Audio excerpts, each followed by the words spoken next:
ونستعينه ونستغفره ونؤمن به ونتوكل عليه ونعوذ بالله من شرور أنفسنا ومن سيئات أعمالنا من يهده الله فلا مضل له ومن يضلل فلا هادي له ونشهد أن لا إله إلا الله وحده لا شريك له ونشهد أن سيدنا ومولانا محمدا عبده ورسوله أما بعد فأعوذ بالله من الشيطان الرجيم بسم الله الرحمن الرحيم محمد رسول الله والذين معه أشداء على الكفار رحماء بينهم وقال النبي صلى الله عليه وسلم أصحابي كالنجوم فبأيهم اقتديتم اهتديتم أو كما قال عليه الصلاة والسلام رب اشرح لي صدري ويسر لي أمري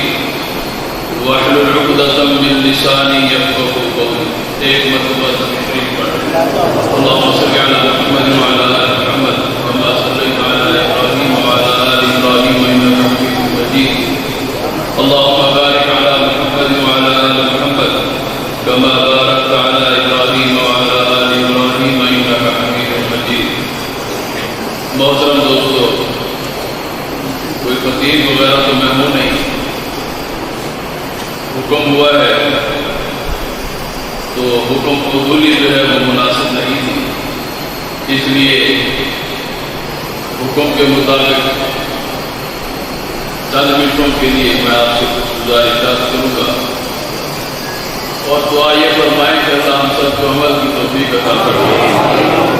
اصل چیز تو عمل ہے. تقریریں تو ہم نے بہت سنی اور بہت کی، لیکن کوئی فائدہ نہیں ہے اگر عمل نہیں ہوا ہے. اس لیے اللہ رب العزت سے یہ مانگنا چاہیے کہ باری تعالیٰ ہمیں عمل کی توفیق عطا فرمائے. اصل جو زندگی ہے وہ اخروی زندگی ہے. اللہ نے یہ زندگی دنیا کی دی ہے، یہ مزے اڑانے کے لیے نہیں دی ہے. یہ تو رب تعالیٰ نے اس لیے دی ہے کہ اپنی آخرت سوار لو اسی زندگی سے. اگر یہ زندگی مزے اڑانے کے لیے ہوتی تو میرا پاک پیغمبر اپنے پیٹ پر پتھر باندھے ہوئے نہ نظر آتا. اگر یہ زندگی مزے اڑانے کے لیے ہوتی میرے پاک پیغمبر کے گھروں میں فاقے نہیں ہوتے. میرے پاک پیغمبر پر ایسے حالات بھی آئے، ارشاد فرمایا کہ 3 دن تک کوئی ایسی چیز نہیں ملتی تھی جس کو کوئی جاندار کھا سکے، اور 3 دن چمڑا چبا کر، چمڑا دھو کر، اسے چبا کر جو ہے وہ دین کا پیغام آگے پہنچایا گیا ہے. ہم نے تو یہ صرف پڑھا ہے، ہم پر تو کوئی آزمائشیں ایسی نہیں آئی ہیں. ہم نے کبھی فاقے برداشت نہیں کیے دین کے لیے، اور جن لوگوں نے دین کے لیے مشقتیں برداشت کی ہیں رب تعالیٰ نے ان کو وہ عروج عطا فرمایا ہے کہ آسمان کے فرشتے بھی رب کی نگاہوں سے ان کو دیکھتے ہیں. اس لیے زندگی کے اندر عمل آنا چاہیے. اللہ تعالیٰ ہمیں باعمل بنائے. میرے عزیز دوستو، قرآن مجید کی جو آیت میں نے پڑھی اس میں رب تعالیٰ اپنے محبوب پیغمبر صلی اللہ علیہ وسلم کی جماعت کا تذکرہ فرماتے ہیں، اور پھر اللہ رب العزت نے ہمیں یہ حکم دیا ہے فَإِنْ آمَنُوا بِمِثْلِ مَا آمَنْتُمْ بِهِ فَقَدِ اهْتَدَوْا. ایمان اسی طرح لے آؤ جس طرح صحابہ کرام ایمان لے آئے ہیں تو ہدایت یافتہ ہو. اور اگر صحابہ کرام جیسا تمہارا ایمان نہیں ہے، اب صحابہ کرام کے ایمان کو ذرا پڑھو کہ انہوں نے اپنے ایمان کی قیمت کتنی چکائی ہے. آپ حضرات کو بات سمجھ میں آ رہی ہے کہ صحابہ کرام نے اپنے ایمان کی قیمت کیا چکائی ہے؟ اپنی آنکھوں کے سامنے اپنے بچوں کو ذبح ہوتا ہوا دیکھا ہم لوگ نے. اپنا سارا کچھ لٹا کر نبی علیہ السلام کی ذات اقدس پر کبھی کوئی آنچ نہیں آنے دی، اور جب کٹ کر اپنا سارا کچھ لٹا کر جب وہ اس دنیا سے جا رہے تھے تو ان کی زبان پر یہی تھا کہ حق تو یہ ہے کہ حق ادا نہ ہوا. حق تو یہ ہے کہ حق ادا نہ ہوا.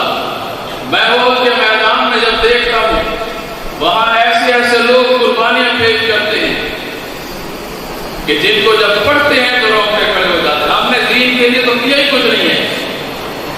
ایک صحابی زخمی حالت میں تڑپ رہے ہیں اور آخری وقت ہے ان کا. پانی پلانے والا جب ان کی طرف بڑھتا ہے اس کو وہ بلاتے ہیں کہ ادھر آ. تو وہ پانی لے کر پہنچتا ہے کہ میں اس کو پانی پلا دوں. وہ کہتے ہیں مجھے پانی کی ضرورت نہیں. تو کہا پھر بلایا کیوں ہے کہ تیری مرہم پٹی کر دوں زخموں پر. کہا نہیں اس کی بھی ضرورت نہیں. پھر چاہتا کیا ہے؟ اس نے کہا آخری سانسیں لے رہا ہوں. دل کی تمنا اور خواہش یہ ہے کہ آخری مرتبہ ایک دفعہ پھر رسول اللہ کا دیدار تو کر لوں. تو یہ بشریدہ اٹھائے ہوئے اپنی پشت پر اس کو ذرا زمین پر رکھ دے. مجھے اٹھا کر رسول اللہ کے قدموں میں تو لے جا. میرے دل کی خواہش یہ ہے جب آخری سانسیں لے رہا ہوں تو محمد رسول اللہ کا چہرہ سامنے. اور جب اس کو اٹھا کر نبی علیہ السلام کی خدمت میں لے کر گئے تو اس نے جب دیکھا اللہ کا پاک پیغمبر سامنے بیٹھا ہے کہا اب قدموں پر اٹھا کر نہیں مجھے چھوڑ دے. میں کھسٹ کر رسول اللہ کے قدموں میں پہنچنا چاہتا ہوں. حضور پاؤں مبارک لٹکائے بیٹھے اور جا کر اپنے رخسار رسول اللہ کے پاؤں کے تلے میں رگڑتا ہے. حضور جھک کر دیکھتے ہیں. کہا سعادت سکن اس حالت میں کہ تیرا ایک ایک عضو زخمی ہے تو اس حالت میں یہاں. کہا حضور دل کی ایک تمنا تھی کہ آخری مرتبہ جب میرا آخری وقت ہو تو میں رسول اللہ کا دیدار کر رہا ہوں. حضور نے اس کا سر اپنی گود میں لیا. کیا خوش نصیب لوگ تھے. کیا ان کے نصیبوں کی کیا بات کروں میں. ان سے بڑا خوش نصیب کون ہو سکتا ہے کہ جن کا آخری دیدار رسول اللہ کا چہرہ ہو اور رسول اللہ کی گود میں وہ اللہ وحدہ لا شریک کو اپنی جان پیش کر دیں اور یہ کہتے ہوئے جائیں اللہ کے رسول کو یا رسول اللہ اس کا اجر آپ کو اللہ دے گا. آج جب ہم اس دنیا سے رخصت ہو رہے ہیں تو جنت کی خوشبو ہم خود سونگ رہے ہیں. ہم تو کچھ بھی نہیں تھے. جانور چلانے والے لوگ تھے. اونٹوں کو چلانے والے لوگ تھے. عمر بن خطاب امیر المومنین جب بنا تو وہ برملا یہ کہتے تھے عمر کو کیا چیز تھا تمہیں تو اونٹ چلانا بھی نہیں آتے تھے. اونٹ چلانا بھی تجھے نہیں آتے تھے. اور آج تیرا عالم یہ ہے کہ شیطان بھی تیرا رستہ چھوڑ دیتا ہے. آج تیرا عالم یہ ہے کہ کیسے وہ کس طرح تیرے نام سے کام رہے. یہ عروج تجھے کیوں ملا؟ یہ محمد رسول اللہ کے قدموں میں آیا ہے تو تجھے ملا ہے. تو کچھ بھی نہیں تھا. تو پھر میں جب بہت کے میدان میں دیکھتا ہوں تو وہاں سارے نبی بھی نظر آتے ہیں جس کو اللہ کا پاک پیغمبر اپنے ایک ساتھی کو بھیج کر کہ جاؤ ساتھ کو دیکھو نظر نہیں آ رہا کہاں ہے. وہ تلاش کرتا ہوا جب سعد بن ربیع کو تلاش کر لیتا ہے تو جا کر رسول اللہ کا سلام دیتا ہے اور کہتا ہے سعد حضور تجھے بلا رہے ہیں. شیر کی طرح اٹھ رہا ہے چلنا چاہتا ہے کہ کسی طرح لپٹ کر رسول اللہ کے قدموں میں پہنچ جاؤں. اٹھ نہیں سکا. کوشش کی پھر گرا پھر اٹھا اور کہنے لگا میرے پاک پیغمبر کو میرے سلام دے دینا اور کہنا اللہ کے رسول یہ رب آپ کو اس کی جزا دے گا کہ ہم تو جہنم کے کنارے کھڑے ہوئے لوگ تھے. کوئی تصور بھی نہیں کر سکتا تھا کہ یہ لوگ بھی جنت میں وارث بنیں گے. ان کو بھی رضی اللہ عنہم ورضوانہ کے سرٹیفکیٹ ملیں گے. اور اپنی قوم کو پیغام بھیجا کہ جاؤ میری قوم کو یہ بتا دینا کہ اگر میرے پاک پیغمبر کی ذات پر کوئی آنچ آئی قیامت کے دن میں تجھے معاف نہیں کروں گا. اور پھر سعد بن ربیع کا پیغام جب رسول اللہ تک پہنچا حضور اٹھ کر کھڑے ہوئے. کہا سعد نہیں آ سکتا ہم تو سعد تک جا سکتے ہیں. اور پھر وہ سعد بن ربیع کے پاس آئے ہیں. حضور نے اس کا سر اپنی گود مبارک میں رکھا. سعد آخری سانسیں لے رہا ہے اور جب سر رسول اللہ کی گود میں آیا ہے سعد نے آخری بار رسول اللہ کا چہرہ دیکھا اور آنکھیں بند کر لی ہیں. ان لوگوں کے نصیبوں کو کیا کہو گے؟ ان لوگوں نے قربانیاں دی ہیں، اور جو قربانی دیتا ہے رب تعالیٰ اس کی قدردانی فرماتے ہیں۔ ہمیں بھی یہ چاہیے کہ دین کے لیے ہم بھی تھوڑی بہت قربانی دیں۔ میں نے عبداللہ ذوالفضلین کو دیکھا ہے حدیث کی کتابوں میں کہ جس کو گھر میں جب پتہ چلا کہ اسلام قبول کر چکا ہے، چاچا نے مارا، کپڑے اتار کر باہر نکال دیا، کہا جس کا کلمہ پڑھتے ہو جاؤ اسی کے پاس جا کر کہو میرے گھر میں رہنے کی اجازت نہیں۔ اور رات کا وقت ہے، عبداللہ ذوالفضلین سارا کچھ لٹا کر اپنا ایمان بچاتے ہوئے کہ میں سب کچھ کو قربان کر سکتا ہوں، رسول اللہ کے دامن کو میں نہیں چھوڑ سکتا۔ مدینہ منورہ ہے، مسجد نبوی ہے، اور مدینہ کی گلیوں میں جب رسول اللہ صبح کو نکلے نماز کے لیے دیکھا تو عبداللہ ذوالفضلین بیٹھے تھے۔ کہا عبداللہ اس وقت یہاں کیا کر رہے ہو؟ یہ کپڑے کس نے اتارے؟ آقا آپ کی محبت میں سب کچھ قربان کر کے آ گیا ہوں۔ مجھے کہا جس کا کلمہ پڑھتے ہو جاؤ اسی کے پاس جا کر رہو، ہمارے گھر میں رہنے کی جگہ نہیں۔ کائنات کے سردار نے اس کو اٹھایا، اپنے سینے سے لگایا، کہا عبداللہ جس کا کوئی نہیں اس کو محمد رسول اللہ ہے، اپنی کپڑے مبارک اتار کے اس کو دی، اور پھر اپنے دامن محبت و شفقت میں اس کو جگہ دی ہے۔ چند ہی دن گزرے تھے، ایک غزوے کا موقع آیا اور یہ عبداللہ ذوالفضلین اسی سفر میں ساتھ ہو لیا، جہاد کے لیے جا رہے ہیں۔ رستے میں عبداللہ ذوالفضلین بیمار ہو گئے، اور جب بیمار ہوئے اور اتنے شدید بیمار ہوئے کہ آخری وقت آ گیا، اور عبداللہ ذوالفضلین کا کوئی رشتے دار نہیں، کوئی عزیز نہیں، سب نے اس لیے چھوڑا کہ محمد رسول اللہ کا کلمہ کیوں پڑھا؟ کہا سب کچھ برداشت ہے لیکن اپنے پاک پیغمبر کا دامن چھوڑ دو، یہ برداشت نہیں ہے۔ اب جب بیمار ہوئے، شدید بیمار ہو گئے، اور اسی سفر میں حضرت عبداللہ ذوالفضلین کی وفات ہو گئی۔ صحابہ دوڑتے ہوئے آئے، اللہ کے پاک پیغمبر وہ جوان جو اپنا سارا کچھ قربان کر کے آپ کی خدمت میں آیا تھا، اس کی تو وفات ہو گئی ہے۔ اللہ کے پاک پیغمبر نے کہا کہ پھر اس کو غسل بھی میں خود دوں گا، اس کو کفن بھی میں خود پہناؤں گا، اس کا جنازہ بھی میں خود پڑھوں گا۔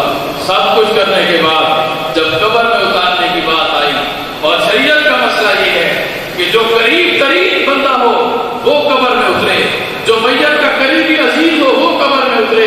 اللہ کے پاک پیغمبر نے فرمایا جب عبداللہ کا قریب ترین کوئی نہیں، سارے قریب ترین رشتے داروں کو چھوڑ کر آیا ہے میری خاطر، تو پھر عبداللہ کا قریب ترین عزیز میں خود ہوں۔ اللہ کا پاک پیغمبر قبر میں اتر کر کھڑا ہو گیا، کہا عبداللہ کی میت کو میرے ہاتھوں پہ رکھ دو۔ صحابہ کہتے ہیں جب ہم نے عبداللہ کی میت کو رسول اللہ کے ہاتھوں پر رکھا، اللہ کا پاک پیغمبر عبداللہ کی میت کو اپنے ہاتھوں پر لے کر کہتا ہے الہ العالمین، عرش والے تیرا پیغمبر اس سے راضی ہو چکا ہے، تو بھی اس سے راضی ہو جا۔ عمر بن خطاب کی چیخیں نکل گئی، کہا کاش آج عبداللہ کی میت کی جگہ عمر بن خطاب کی میت ہوتی، اور اللہ کا پاک پیغمبر اپنے ہاتھوں پر لیا کھڑا ہوتا اور یوں کہنا ہوتا باری تعالیٰ میں راضی ہو چکا ہوں، تو بھی راضی ہوتا۔ یہ کیوں ملا اس کو یہ مقام؟ اس لیے کہ اس نے محمد رسول اللہ کی خاطر اپنا سارا کچھ قربان کیا۔ دین اسلام کی آبیاری کے لیے آج تو ہم اپنا پسینہ دینے کو بھی تیار ہیں۔ ان لوگوں نے اپنے بچوں کو ذبح کرایا، اور پھر ہم نے تو واقعہ معراج میں یہ بھی پڑھا کہ جس نے اللہ کے لیے قربانی دی ہے، تو حضور علیہ السلام جب معراج کا تشریف لے جا رہے ہیں، رستے میں ایک جگہ ایسی بھی آئی جہاں اتنی خوشبوئیں تھیں کہ رسول اللہ رک گئے ہیں، اور جبرائیل یہ خوشبوئیں کیسی ہیں؟ آج تک محمد رسول اللہ نے ایسی خوشبو نہیں سنی، یہ کیسی خوشبو ہے؟ کہا یہاں پر اس باندی کی قبر ہے جس نے اللہ کے لیے اپنے بیٹوں کو بھی آگ میں پھینک دیا تھا، اور جس نے اللہ کے لیے سب کچھ قربان کیا۔ یہ فرعون کی وہ باندی مشاہدہ ہے کہ جب فرعون کو یہ پتہ چلا کہ میری باندی نے موسیٰ علیہ السلام کا کلمہ پڑھ دیا ہے، تو اس نے آگ کی تانبے کا تپا ہوا پیتل آگ کے اندر اس کو تپا کر جب بالکل روشن ہو گیا، ایک بچہ اٹھایا اس عورت کا، اٹھا کے پھینک دیا اس کے اندر. دوسرا بچہ اس کی گود میں تھا اور دودھ پیتا بچہ جب اس کو پکڑا اس آگ میں پھینکنے کے لیے تو مشاہدہ کی آنکھوں کے سامنے اندھیرا چھا گیا. دودھ پیتا بچہ ماں کو بہت پیارا ہوتا ہے. بہت سخت آزمائش تھی، بہت سخت امتحان تھا کہ دودھ پیتے بچے کو میں کیسے ان کے حوالے کر دوں، یہ آگ میں ڈالنے جا رہے ہیں. اور اس بچے نے جو گود میں سویا ہوا بچہ تھا اس نے کہا ماں پریشان کیوں ہوتی ہے، اس کے بدلے میں جنت مل رہی ہے. اور رب تعالیٰ نے پھر دکھایا ہے ہزاروں سال گزر جانے کے باوجود جب اللہ کا پاک پیغمبر وہاں سے گزرتا ہے تو فرمایا اسی عورت کی قبر سے یہ خوشبو آ رہی ہے.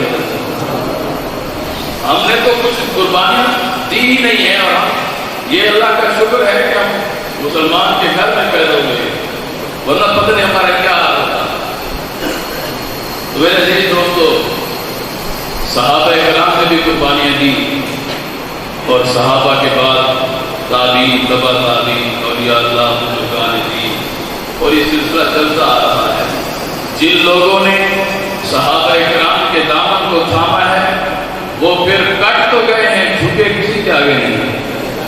ہم نے اپنے قابلین کو پڑھا ہے، میں نے شیخ الہند محمود الحسن کو بھی پڑھا ہے جو مالٹا کی جیل میں قید تھا. اور کس جرم میں قید تھا کہ اس نے انگریز کے خلاف فتویٰ دے دیا تھا. تو مالٹا کی جیل میں قید، اور شیخ الہند مفسر قرآن ہے. زیادہ ٹائم آپ کو نہیں ہوگا تو ختم کر رہا ہوں بات. مفسر قرآن جب ان کی وفات ہوئی ہے اور ان کو تخت پر لٹایا گیا ہے غسل دینے کے لیے، تو غسل دینے والے نے جب قمیض اتاری پوسٹ پر گوشت نہیں تھا، ہڈیاں ہی ہڈیاں تھیں، چیخیں نکل گئی لوگوں کی.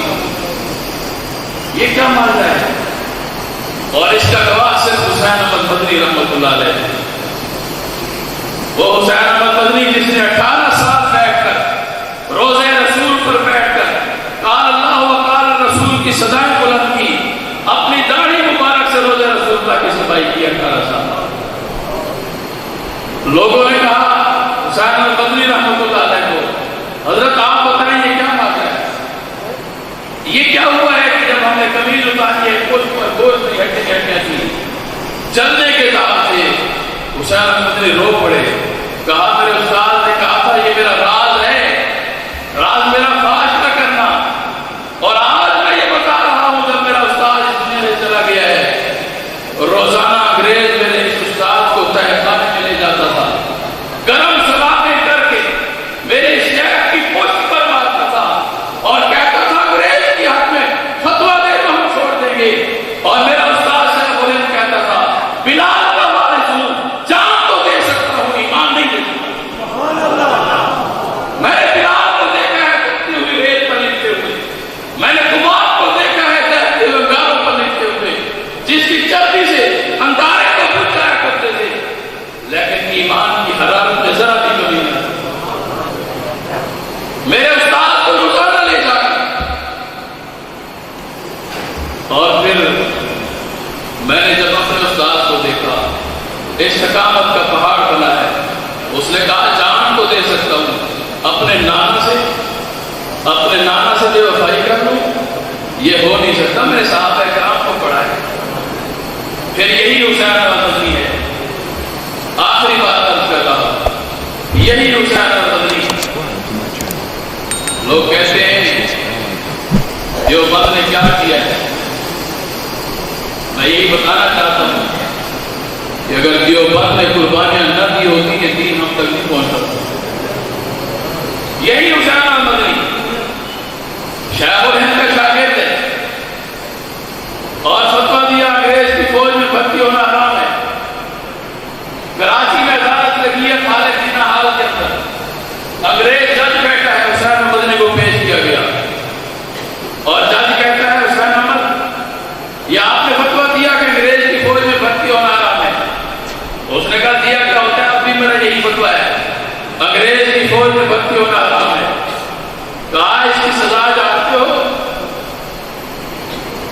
کھلی بغاوت کی. اس کی سزا جانتے ہو کیا ہے؟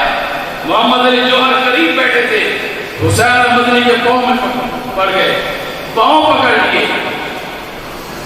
حسین احمد بیان بدلتے بدلتے تیری جان کا دشمن بن جائے گا. اور سید حسین احمد مدنی کہتا ہے کہ اگر آج میں بیان بدلتا ہوں خدا کی قسم ایمان بدل جائے گا. یہ ہمارے اکابرین ہیں, ہمیں فخر ہے اپنے اکابرین پر, ہم ان لوگوں کے نام لیوائے ہیں. اور جج کہتا ہے پتہ ہے اس کی سزا کیا ہوگی؟ بغل سے کفن نکالا, کہا جج صاحب مجھے پتہ ہے اس کی سزا کا, اس لیے کفن اپنے ساتھ لے آیا ہوں, تیرا دیا ہوا کفن بھی نہیں پہنا. ہم ان لوگوں کے نام لیوائے ہیں, استقامت کے پہاڑ بن کر یہ دکھا گئے. قائم ہو سکتے ہیں, جھوک نہیں سکتے. میرے عزیز دوستو, ہمیں بھی چاہیے کہ ہم بھی دین اسلام کے, ہم تو نماز کے مسجد میں ہمارے پاس ٹائم نہیں ہوتا, اتنی تکلیف کی ہم سے برداشت نہیں ہوتی کہ تھوڑا ٹائم نکالے اللہ کے گھر میں آ کر اللہ کا شکر تو ادا کریں جس رب نے یہ زندگی دی ہے, جس رب نے یہ ساری نعمتیں دی. ہمیں تو اتنی بھی فکر اور توفیق نہیں ہے. اللہ تعالیٰ صحیح معنوں میں ہمیں صحابہ کرام کا غلام بنائے اور محمد رسول اللہ صلی اللہ علیہ وسلم کی ذات اقدس پر ہم سب کا سب کچھ قربان ہو جائے اور آقا دو جہاں صلی اللہ علیہ وسلم کی شفاعت نصیب ہو جائے. اللہ رب العزت پکا سچا ہم سب کو مسلمان بنائے.